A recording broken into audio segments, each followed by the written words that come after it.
आंनो थानो हाला आं फिसाफोरखौनो सानफ्रामबो गाबै गाबै गोसोखांबाय थायो दा फैसालिनि फाइनाल कल रेकर्डखौ नैबे भिडिअनि गेजेरजों नुनो मोनगोन। पलिटिक्सनि माने भिडिअ नंथ'आ। दिनैहाय नैबे भिडिअनि गेजेरजों थारैनो फैसालिया फैफिनथारगोन ना फैफिनमारा आरो मानो माब्रै मा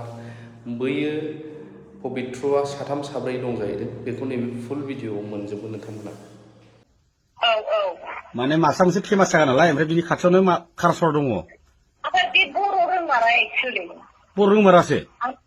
बर' रोङा बियो पबित्र जेबो रोङा इंलिसजों हिन्दीजोंल' रोङो बियो। ओमफ्राय माथो पबित्र होगासिनो दं ओमफ्राय मानसिफ्रा पबित्र बसुमतारी ओमफ्राय बियो बै माबा सिकिउरिटि गार्डआ बे नङा। ओमफ्राय माथो माबा जन खारजिया पबित्रनि माबा हरदों ओमफ्राय जों बेखौनो नायनानै आश्रमदों जों लोगोफ्राबो मिथिबाय दा। ओमफ्राय नै खोनासं औ बियो सिकिउरिटि नङा बियो गाव नङालाय बियो। ओमफ्राय पबित्र बसुमतारीया सोरबा रेस्टुरेन्टआव मावो होनना बुंनाया बे रेस्टुरेन्टआव मावा बियो। एक्सुवेलि सासे मालिकनि माबायाव बे मेनेजार थायो। ओमफ्राय दा बिनि नामाबो पबित्र बसुमतारी। ओमफ्राय आं अब्लाबो नै आं ओरैबायदि जाबाय मिथिबायना आंनो थानो हाला आं फिसाफोरखौनो सानफ्रामबो गाबै गाबै गोसोखांबाय थायो दा। ओमफ्राय आं थांफिननो होननानै बुंदों नालाय ओमफ्राय गाव होनदों आरोखि होनबालाय आं नोंखौ एयारपर्टसिम दोनहैनोसै होनदों आरो बियो। आं सानफ्रामबो नुनो हाया गाबबाय थायोना ओमफ्राय गाबबाय थानायखौ नुनानै नों थांफिनदो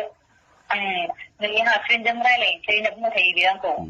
दोनहैनोसै आङो नोंखौ दोनहैफिनसै आं होनना बुंबाय थायो आरो बियो। ओमफ्राय दा होनदों आङो होनबालाय आं थांफिननोसै होनना बुङो जोंनि सिस्टार मोनहा दा बै क'क्राझारनि मानसिया मुंनि थप्लायनाय आंनाव मेसेजाव खालि फैफिनदो आरो फैफिनदो होनो आरो ओमफ्य दाना नङालै खोनासङो माने आंबो क'क्राझार नालाय आं माबा थायो माबसा थायो जों ज' दङ आरो जों बर'फोर नालाय ओमफ्राय जोंथ' जेनेबा मबाइलाव नुयो नालाय फेसबुकआव एरखम ओमफ्राय नाम्बारखौ सासे लोगोनिफ्राय मोनदों ओमफ्राय बे नाम्बारखौ हरदों आरो जोंनावहाय बेनि नाम्बारखौ बोरै मोनखो बेनि नाम्बारखौ बेनि नाम्बार माने जों ज' दं नालाय जों माने बर'फ्रा जों ज' दंब्रा जों ज' थायो ओमफ्राय सासे मानसिया माबायाव थायोमोन नालाय बे हरदों आरो जोंनो सिनायगोनदां नोंसोरो सुखनजरानि आं सिनायनाय नङा सिनाय नङा आरो जिखुनु नै आंथ' फ्लाइटजों थांनोबो ओरैबायदि सामान लाबोदों आङो फ्लाइटआव आं बोरै थांनो हागोन बिदिसो जागासिनो दं आं थांफिननांगौबाबो। ओमफ्राय दा मा खालामनो सानदों नोङो बाजै? आं थांफिननोसै। ओमफ्राय दा बे सासेया ओमफ्राय दा नों ब्रा नङा नों थाफानाया बियो आंखौ होनबाय दाख्लैनिफ्रायनो आंनि गाबनायखौ नुनानै आं फैजेननिफ्रायनो गाबबाय थायोना आंनि न'खरखौ आङो माबानानै नोंनि बे डिस्ट्रय जादों होननायनि थाखाय आं फैबाय दे होननानै आं गाबै बुंबाय थायो नालाय ओमफ्राय बे होनो आरो बिदिबा थांफिनदो आं दोनहैफिनसै होनो आरो बियो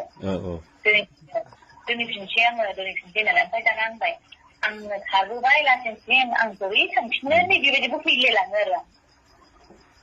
ओमफ्राय दा नों हजोंनिफ्राय रायज्लायहरबाय ओमफ्राय दा माबाहाय आसामाव रायज्लायहरबाय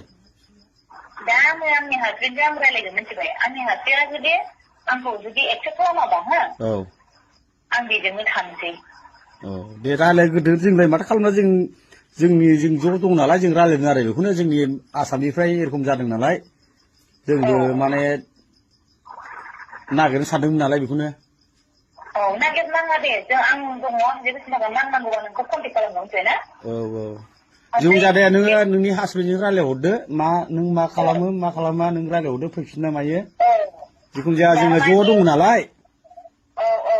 जों ज' दं नालाय आंनि हासबेन्डआ आंखौ जुदि एक्सेप्ट खालामाबा आं बिजोंनो थानांगोन ना आंहाथ' लाइफआ डिस्ट्रय जागोन ना जों माने मा जायो मिथिबाय जोङो सोरबा दङ आं सिकिउरिटि मावो सोरबा अबा मावो आं सिकिउरिटि मावो खिन्थु जोंना 8थायाव जोबो नालाय ओमफ्राय सोरबा अबा मावो फिसा थाब जोबो जों ज' रायलायदों आरो ज' थायो नालाय खिन्थु बे सिकिउरिटि मावा बे बेखौनो जों मिथिगौ नालाय सिकिउरिटि मावो मायो बिदि खोनादों आरो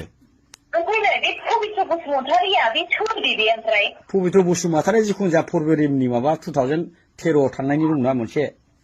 औब्रा बे सोर बे गाव नङानो गावनि सिख्लानानै बुंगासिनो दं बियो नङा जोंथ' मिथिला जिखुनु जाया जों खोनानाय मथे जों एसेबाबो जों बर' मानसि नालाय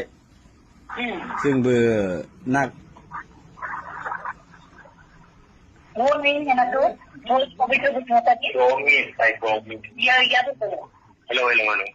बोलो Hello. हेलो क्या tell me? Let's do English. अरे हम लोग इंग्लिश रोङालै बर'सो माबा हिन्दीसो रोंगौ Okay. हिंदी बोलो Tell me. हिंदी बोलो ना या बताओ ना ये जो बंदा मेरे को भी मिला था लेकिन मेरी नाम पे ऐसा कुछ ऐसा सिक्योरिटी गार्ड का ये ग्रुप 4 का ऐसा मेरे को मेरा फेस ऐसा मेरे को ग्रुप 4 का तो मिला है आपका हाँ ऐसा है लेकिन मैं ऐसा इंसान नहीं है आप लोग मुझे देखेंगे ना तो समझ में आएगा तो मैं ऐसे भी गोवा में ऐसा सिक्योरिटी काम नहीं करता मैं बहुत अच्छा मैनेजर जॉब करती हूँ और मैं ऐसे भी लाइटिंग का डिजाइनर आर्टिस्ट हूँ मैं कोई भी तो है तुम्हारा मतलब आपका जो दोस्त नहीं तो कोई भी है आपको बोल रहा है कोई आप रेस्टोरेंट में काम कर रहा है नहीं मेरा कुछ आइडिया ही नहीं मैं रेस्टोरेंट में कभी मेरे पास कसम से मेरे पास कुछ आइडिया ही नहीं रेस्टोरेंट के बारे में पहले आप जयपुर में काम करता था ऐसा बोल रहा है रिकॉर्डिंग में आया था ना उसमें फेसबुक में इसलिए हम लोग एक साथ होके ढूंढने के लिए कोशिश कर रहा था आपको नहीं अभी ऐसा मत करो भाई मैं गोवा में बहुत सालों से इधर है मेरा पास भी ऐसा नहीं है गोवा में बहुत साल था ना आप हाँ मतलब मैं ऐसा नहीं आप गोवा में कितना साल तक है वहाँ पे नहीं मैं मैनेजर पोस्ट में था मैं ऐसा काम नहीं करते सुनो मेरा भाई हाँ बोलो अभी हम लोग डिस्कशन कर रहे हैं ओके हम लोग टेंशन कर ले क्योंकि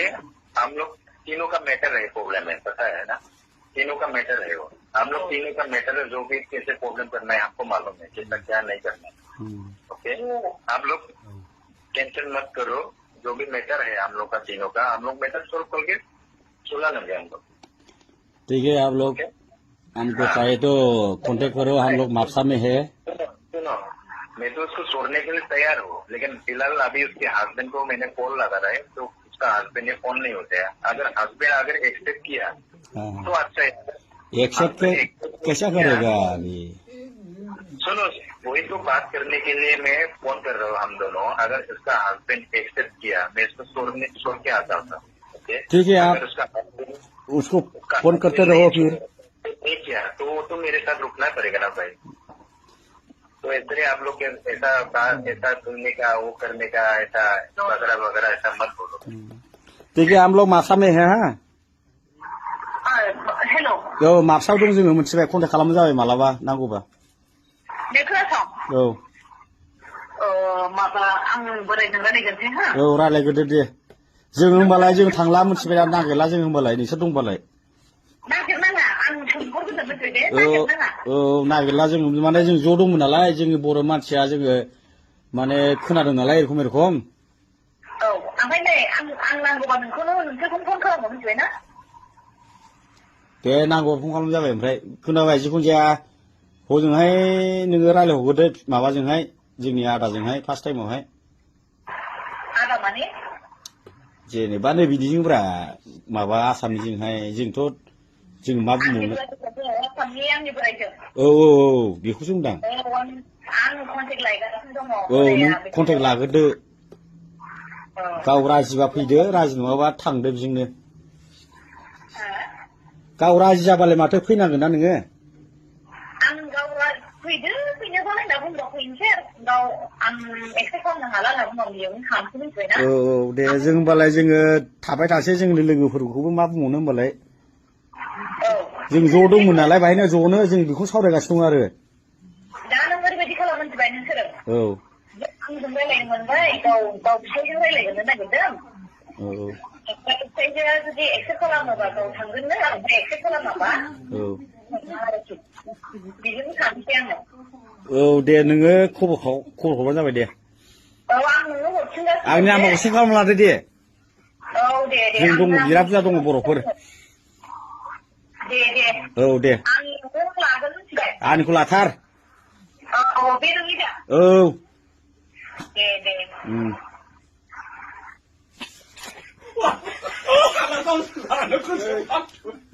दे